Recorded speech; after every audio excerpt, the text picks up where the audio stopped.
made it through Monday. I am back. I am feeling a bit recharged, very happy, very excited because I had some really awesome feedback from some of my parents at my conferences. I am just so happy to know that my students are really enjoying the class and they're getting a lot out of it and they're excited. And I feel like when students go through their years in education, they start out really excited about science when they're in the younger grades, and then it kind of dissipates as they get older. And so it's really nice to know that my students are very excited about chemistry, they're excited to learn, and they really like the content. And they also think that I'm, doing a good job teaching them. It is not easy, I know that, and I've conveyed that to the parents, and I think that's important, whenever you're doing a teacher conference, always convey to the parents that you realize that not everything is going to come easy for your students, and that ultimately is going to make them better learners overall. And so that's one message that I try to convey to my parents and my students, that this is going to help you as you get older, as you go through, and you have to become an independent learner for different things. My goal is to not only teach you chemistry, but it's also to help you be able to learn difficult things. And so I think my parents today really appreciated that message. And I did something a little bit differently for conferences that I've done in the past, and it was actually inspired by another YouTube vlogger that I watch called Pocketful of Primary. She is absolutely amazing. She does it for primary school, but I thought this would be great for high school because I only have 10 minutes to do conferences. So let me show you what I made to make it a little bit easier to conference with each parent. This is my conference planning sheet that I used in order to, again, meet with the parents today. So you can see I've got the standard, student's name, parent's name, conference date, and time. And then as I go through, I included some information on academic and performance. Particularly for this particular section, I was focusing primarily on their math and science grades. And then I also took a look at the prerequisites and whether or not they met the prerequisites. So for most of my students, they are sophomores, so I actually used one line for the math grades and then one line for the science grade. This ME and FE are midterm exam, final exam, and then that's the final grade. And then I did this again for their current math grade. Obviously, I didn't have any data for the midterm exam and final grade, but I just recorded what I had. As you go down, I had a spot for current performance, so I focused on how many absences the student had, what type of absence it was, like for example, was it an early dismissal, was it an athletics thing, whatever.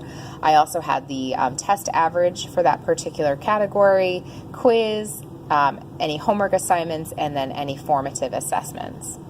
And then down below, I used something that I say as strengths and growths instead of strengths and weaknesses. I thought strengths and growths would be a little bit better. So I went through and I kind of checked off where I thought the students felt. If I felt there was something that I wasn't able to comment on, I just left it blank.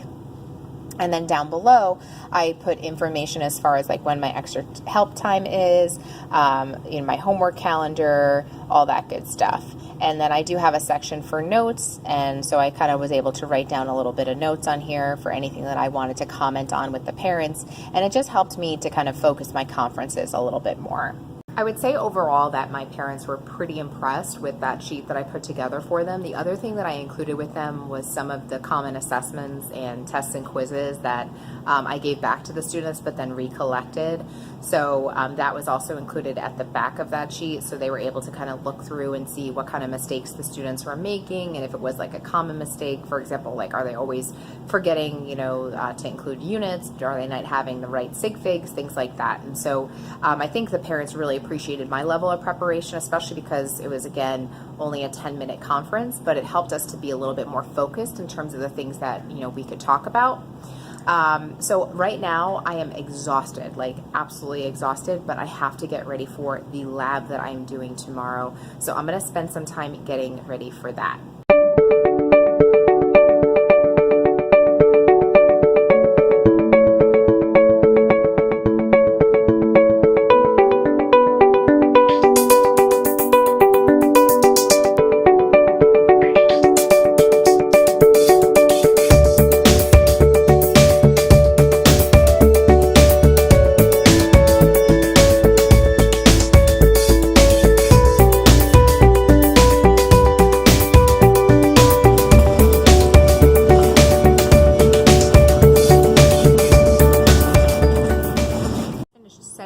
lab in the other classroom. I do need to make some modifications to the lab because we only have 64 minutes.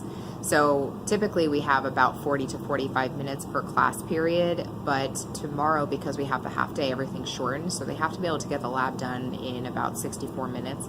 I think it's possible, especially because I already made a video to flip the lab and talk about what they're doing in the lab, so I won't have to talk too much as far as, safety and all that good stuff, but I do need to make some modifications because there are a lot of questions that go with this lab, and I think what I want to do is kind of scale back some of the questions because some of the questions just really aren't that necessary. So I am going to do that now, and then when I finish that, I do need to make a do now for my students in the other classes that don't have lab tomorrow.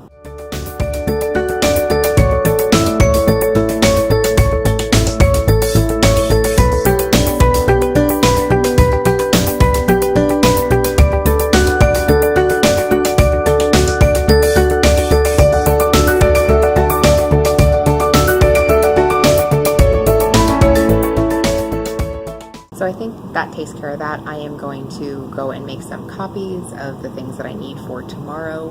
But other than that, it is 6 o'clock, 5:58. I am exhausted. I am going to get out of here and I will check back in with you tomorrow. Well, I am back at my desk. It is Tuesday. It was a great day today. Still a half day. I'm actually gearing up for my second half of conferences. So I still have some work to do as far as kind of completing some of their summary sheets. So I'm going to do that right now and then I'll check back in with you.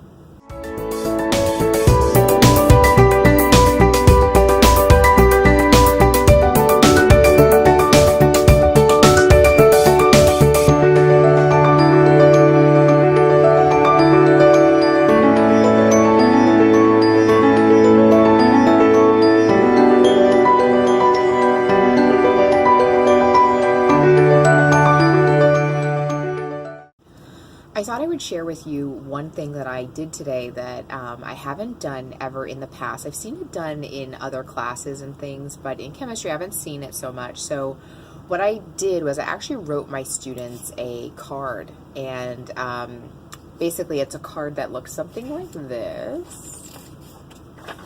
So you can see it says Happy Thanksgiving.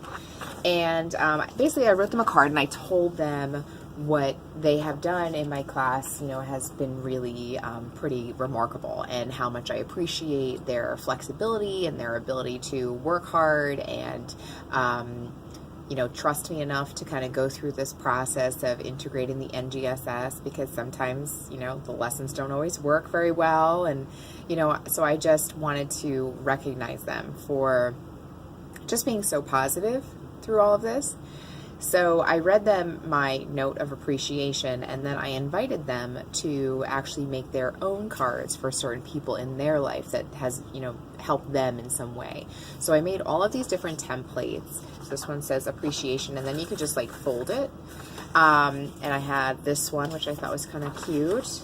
That was another one. I made this one, and then I showed you the Happy Thanksgiving one. So I just wanted my students to know how much I value them and how much wow, the track team must be running outside. That was really loud. How much I really value what they do in my class. And I think the students really, really liked it. I think practicing gratitude is a really important thing, especially because as teenagers, I think, you did it, I did it, we tend to kind of get focused on only what we're doing. We don't tend to think of people outside of ourselves. And so I think it's really important to instill the importance of recognizing somebody for making a difference in your life. And so my students wrote cards, and then I put them in the mailboxes for all the different teachers. I haven't gotten any feedback from it yet. I didn't, obviously put my name on it or anything. The kids could put their name on it. But I just think that it's really important as educators that we support each other, and I think this is one just really easy way to do it. So with that said, the last thing that I have to do is finish putting in my quiz grades. My students took a quiz on ionic bonding, naming, and formula writing. They did very, very well on it, so I just need to finish that, and then by that time, I imagine I should probably go eat something, and then conferences actually start at 6 o'clock. So tonight they go from 6 o'clock to 8:30, and I'm hoping for much of the same because yesterday was such a success. Hello there. It is Wednesday. I am exhausted. Like, I think exhausted is just such an underestimated adjective at this point. I don't know how I'm not sleeping on my desk right now. I will say that conferences kicked my butt this year. There were just a lot of conferences, a lot of things, a lot of preparation, and this year I did a lot more preparation than I've done in the past. So that paper that I kind of, wrote down all the stats and notes and things, while it was very, very well received, the parents absolutely loved it.